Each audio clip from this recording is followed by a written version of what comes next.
चुनावी महासंग्राम। जी हाँ, 15 अक्टूबर को भारत चुनाव आयोग ने चुनाव की घोषणा की है। साथ ही 2 लोकसभा क्षेत्र में भी उपचुनाव होने हैं, जिसमें एक सर्व प्रमुख नाम आएगा केरल राज्य की वायनाड। जी हाँ, और वायनाड के संदर्भ में भी विशेष चर्चा करने के लिए आया है मुखनायक। अभिवादन स्वीकार कीजिए बालकृष्ण बाविस्कर का। और सीधी बात करते हैं केरल राज्य के वायनाड संसदीय क्षेत्र की, क्योंकि ये बेहद हाई प्रोफाइल सीट की श्रेणी में आता है, क्योंकि यहाँ से कांग्रेस की परंपरागत सीट रही है। वहां से राहुल गांधी 2 बार सांसद चुनाव जीत चुके हैं। पहला चुनाव तो 5 वर्ष पूर्ण हुए, लेकिन दूसरे चुनाव के दौरान उन्होंने जीत तो हासिल की, किंतु 2 संसदीय क्षेत्रों से उन्होंने चुनाव लड़ना मुनासिब समझा, और जिसमें उत्तर प्रदेश राज्य का एक चुनावी वायनाड की सीट को उन्होंने छोड़ने का काम किया है, इसलिए वायनाड की सीट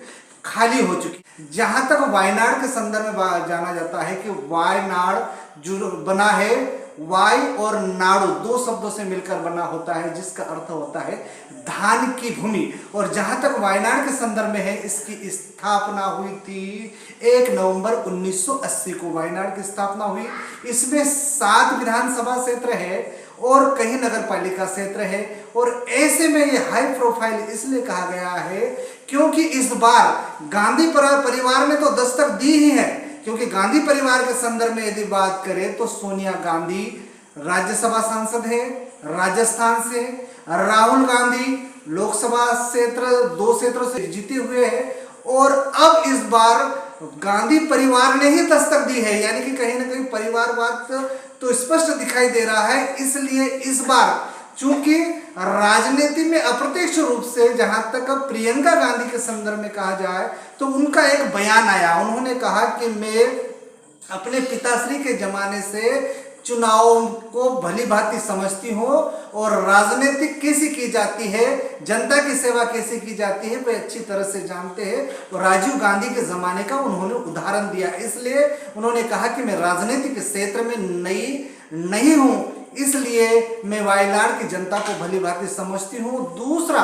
वायनाड में जो भूस्खलन हुआ था, जिसमें कई लोग हताहत हुए थे, कई लोगों की जान पर आया था, ऐसी परिस्थिति में वायनाड के लोगों के द्वारा स्वयं को उस समस्या से उभरने की जो स्वयं को उन्होंने ताकत दिखाई, जो निश्चित उत्कृष्ट उदाहरण है ऐसे राज्यों के लिए जहां पर प्राकृतिक आपदा आती है। इसलिए उन्होंने अपने चुनाव के नामांकन भरने से पहले वायनाड के लोगों की भूरी प्रशंसा की है। और ऐसे में वायनाड सीट तब हाई प्रोफाइल हो जाती है जब भारतीय जनता पार्टी भी दस्तक देती है, और ऐसे में भारतीय जनता पार्टी रणक्षेत्र में उतरती है तो फिर स्थिति बनती है धार्मिक व्यवस्था, यानी कि वायनाड जो लोक संसदीय क्षेत्र है वहां पर किस धर्म के कितने लोग निवास करते हैं, साथ ही जातिगत समीकरण क्या है। तो आज का मुद्दा यह है कि धार्मिक समीकरण और जातिगत समीकरण वायनाड पर क्या प्रभाव डाल सकते हैं।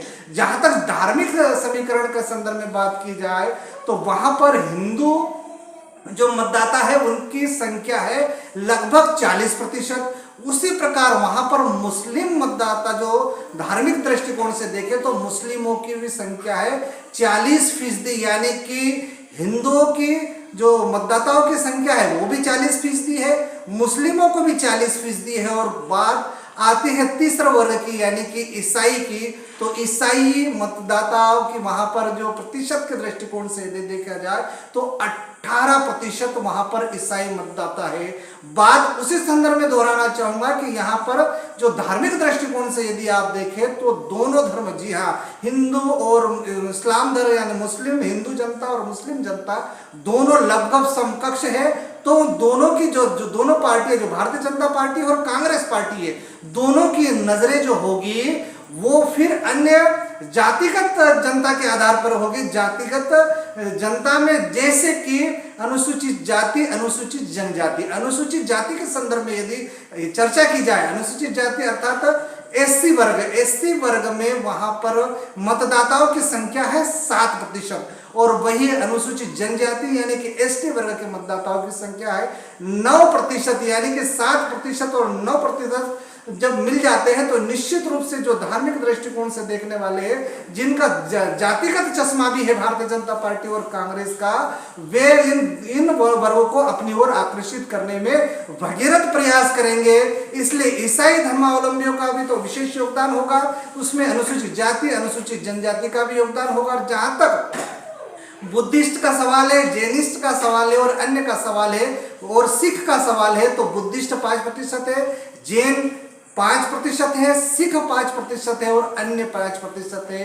तो ये जो कम प्रतिशत है, इन प्रतिशत के लोगों को अपनी ओर आकर्षित करने के लिए भारतीय जनता पार्टी और कांग्रेस किसी भी प्रकार की कोर कसर नहीं छोड़ती है। हालांकि पिछले 2 चुनाव पर आपसी अवलोकन करेंगे तो इसी दृष्टिकोण को ध्यान में रखते हुए कांग्रेस पार्टी ने वहां पर जो व्यू रचना की है, उसी के आधार पर राहुल गांधी यह वायनाड सीट से 2 बार सांसद रहे और ऐसे में प्रियंका गांधी वाड्रा यदि उसी फार्मूले को अपनाती है तो फिर क्या वे इस लोकसभा की जंग को जीत पाएंगे? ऐसे तमाम समीकरण हैं जो निश्चित रूप से वायनाड की जनता को अपने ओर आकर्षित कर सकते हैं। तो ये है वायनाड विशेष।